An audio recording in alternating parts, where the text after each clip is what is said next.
Hey, what's up guys, the Strong Boys 19 here. It is time for the 2015 album review on the Monsanto Years by Neil Young and Promise of the Real. Now, this is Neil Young's 36th studio album.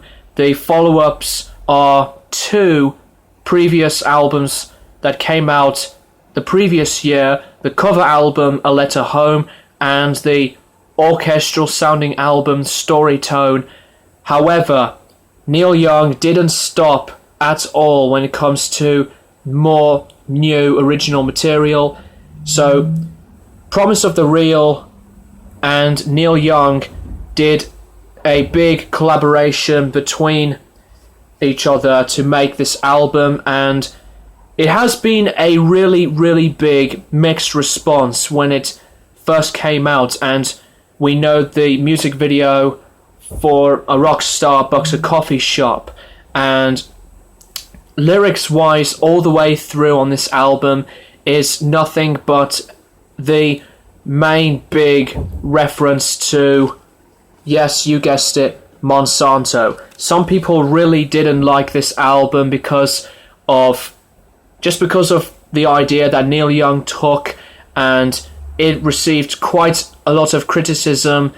But whether you like it or not, I think this album is a really strong effort. Of course, I am not an expert myself on the whole background and information behind Monsanto or anything like that. This is just one of those albums that Neil Young just wanted to protest on, and if Neil Young wants to protest on anything, I'll just let him protest on anything. He did protests before, like Rocking in the Free World and also Crime in the City on his album Freedom, and his heavily controversial album Living with War, which came out in 2006. So Neil Young did become a protest for some time, and this is the latest addition to his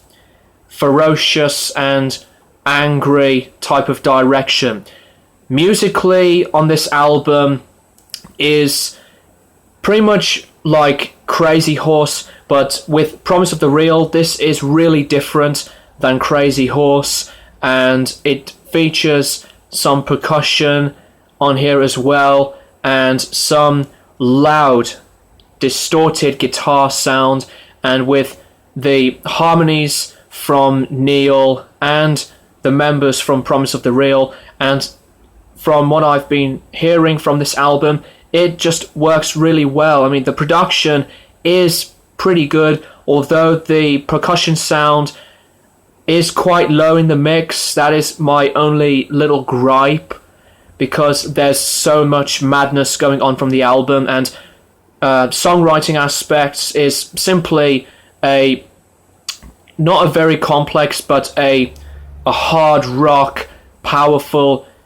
simple, driven type of style of songwriting, and lyrics that refers Monsanto a lot, and GMOs and other stuff. So it is an album that you would either like or dislike, but somehow it got some negative feedback, really bad negative, but I wouldn't think of it as a bad album. Yes, it can be a really quite repetitive situation from the whole lyrics on Monsanto, from repeating the same things quite a lot on most of these songs.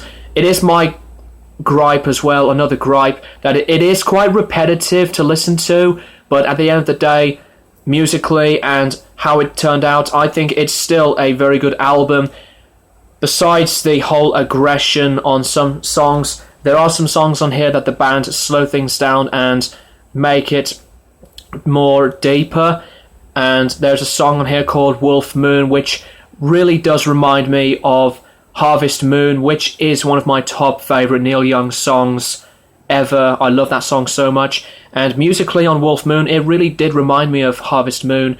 And other songs on this album besides Harvest Moon and A Rock Starbucks, A Coffee Shop.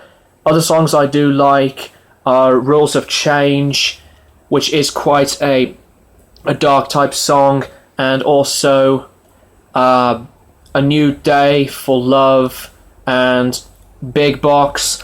So let me know what you guys think of the Monsanto years in the comments below. Vocal wise, Neil is still quite strong as a vocalist, but at some points he does strain a little bit on some of the tracks, but with the vocal harmonies from Promise of the Real, it just works really, really well.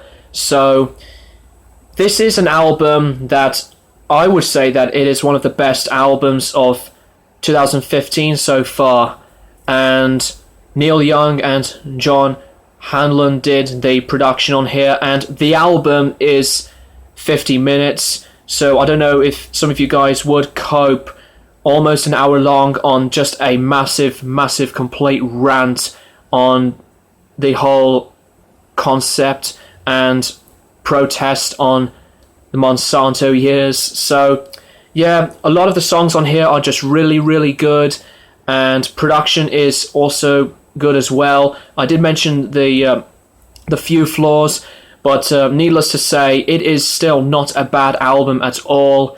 So yeah, it can be, as I said, repetitive lyric-wise from the GMOs and Monsantos, and it can be really criticized quite negatively for some people, but this is just an album that I would say as one of the best Neil Young albums from the 2010s.